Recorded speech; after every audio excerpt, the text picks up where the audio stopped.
The daily opinion polls that were regurgitated at length in the mainstream media had led the nation to believe that the 2015 general election was a neck-and-neck race,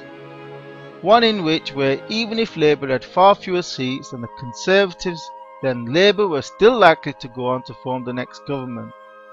Instead, the opinion polls were not just a little wrong,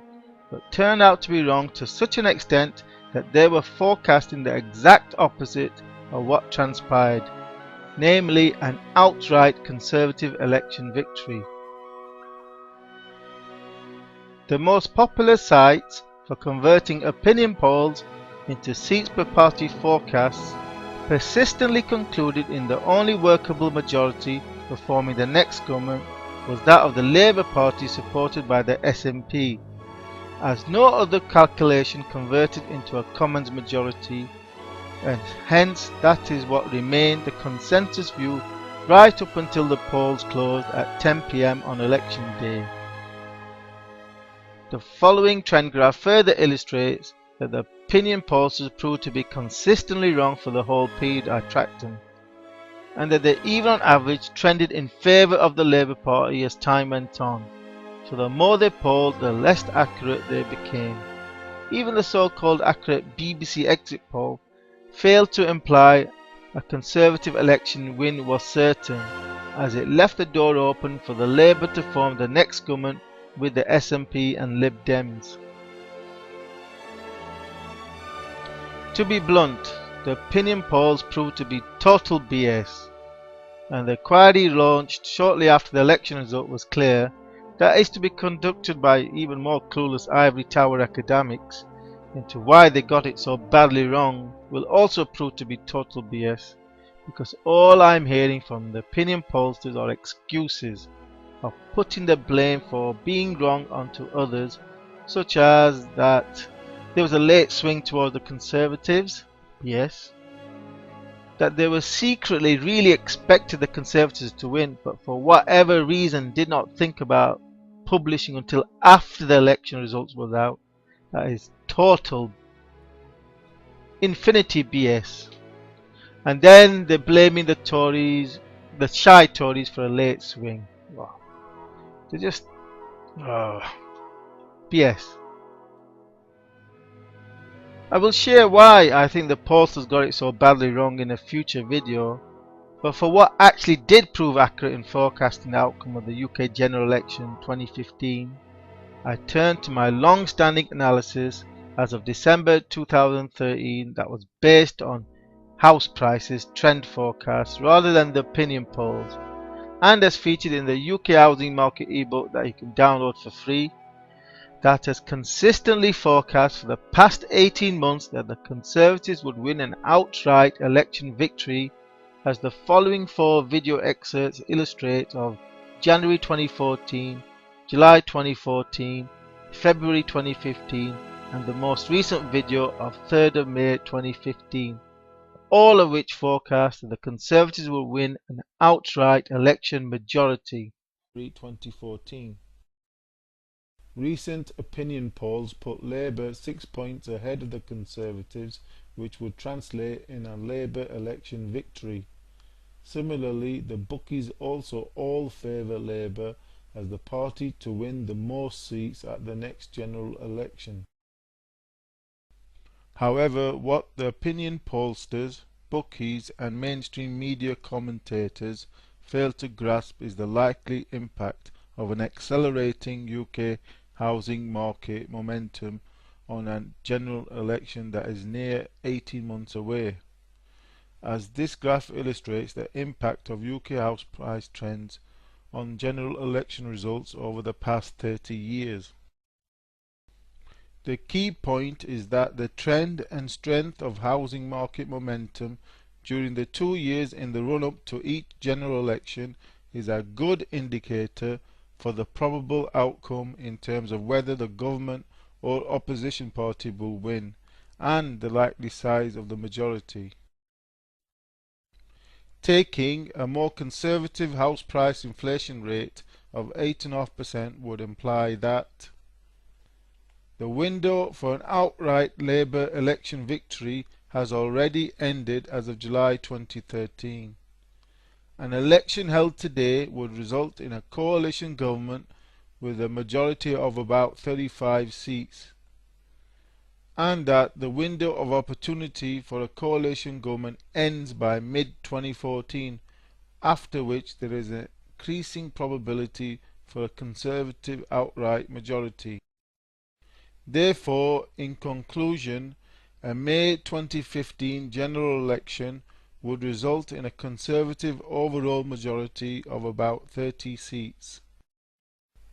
Do read the full analysis for the political strategies that the various parties may employ in the run-up to the next general election as they try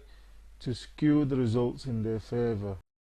Remains on track to achieve a 55% increase by the end of 2018. The updated election forecast graph shows that, contrary to the most recent opinion polls that put the Labour Party ahead of the Tories, such as the Observer's putting Labour on 35% and Conservatives on 31%, instead the Tories have already started to enter into an outright election victory territory, some 3 months ahead of the expected trend, never mind the prospects for another coalition government, which now appear to be extremely improbable. Remember to subscribe to this YouTube channel and my free Market Oracle newsletter. It is now 14 months since I published my UK house prices 5-year trend forecast that concluded in expectations for a 55% rise by the end of 2018. The updated Halifax average house prices graph to January 2015 of £190,000 shows that the UK housing bull market paused from August to December 2014 before resuming its bull trend in January. House prices are currently showing a deviation of 3.3% against the forecast trend trajectory. If the current deviation continued to persist, then this would result in a 15% reduction in the forecast outcome to approx 40% rise by the end of 2018. This graph further illustrates the fall in momentum during the second half of 2014 and the recent surge back higher to 10% as UK house prices look set to soar to an annual inflation rate of well above 10% per annum, timed to just reach their peak during May 2015 at probably around 12%, though unlikely to accelerate any higher due to weakness in house prices in the southeast. Clearly, the house prices driven economic mini boom is timed to peak during May 2015 at approximately 12% per annum. That would just exceed the 10% of Labour's mini boom into May 2010 election, which therefore implies the Conservatives should continue to improve right into polling day. So house prices are suggesting a very similar election result for the Conservatives to that of 2010. My long-standing general election forecast based on house prices is for a probable Conservative general election victory. The updated graph illustrates that the Conservatives are virtually on track to achieve the original forecast outcome for an outright election victory, which no one today is advocating. The latest Halifax average house prices data released for March 2015 of 191.5k is showing a continuation of the bull market after the pause of August to December 2014. House prices are currently showing a deviation of 4% against the forecast trend trajectory. In terms of the long-term trend forecast for a 55% rise in average UK house prices by the end of 2018, if the current deviation continued to persist, then this would result in a 15% reduction in the forecast outcome to approximately a 40% rise by the end of 2018. House price momentum has picked up from February's plus 6.6% to 7.7% for March, though has missed the headline-grabbing new all-time high in average UK house prices just prior to election day, probably due to ongoing weakness in house prices in the southeast. Therefore, the Conservatives' mini-election boom appears to have failed to spike to a plus 10% inflation rate for election day, where my expectations were that it could have ranged to as high as plus 12%. That would have triggered an outright majority 30 seats inducing result, as my long-standing analysis of seats versus house prices forecast. The updated election seats trend graph suggests that the Conservatives are on target towards achieving a single digits outright majority, which is completely contrary to every opinion poll published this year, which if it materializes, then I'm sure for election 2020 everyone will be staring at the house prices indices rather than the opinion polls, though as is usually the case that when the consensus becomes focused on a particular indicator, then that is when it usually stops working.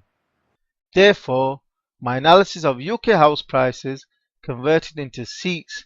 by far proved to be the most accurate forecaster for the UK general election outcome. And since I have a good idea of how house prices will perform over the next 5 years, then I can tell you with some confidence that the Conservatives are also likely to win the 2020 general election. Though in the interest of accuracy, do come back to my detailed analysis to conclude in seats per party forecast that I will probably publish a good year before the next general election. So do subscribe to this YouTube channel for this and other ongoing market analysis forecasts.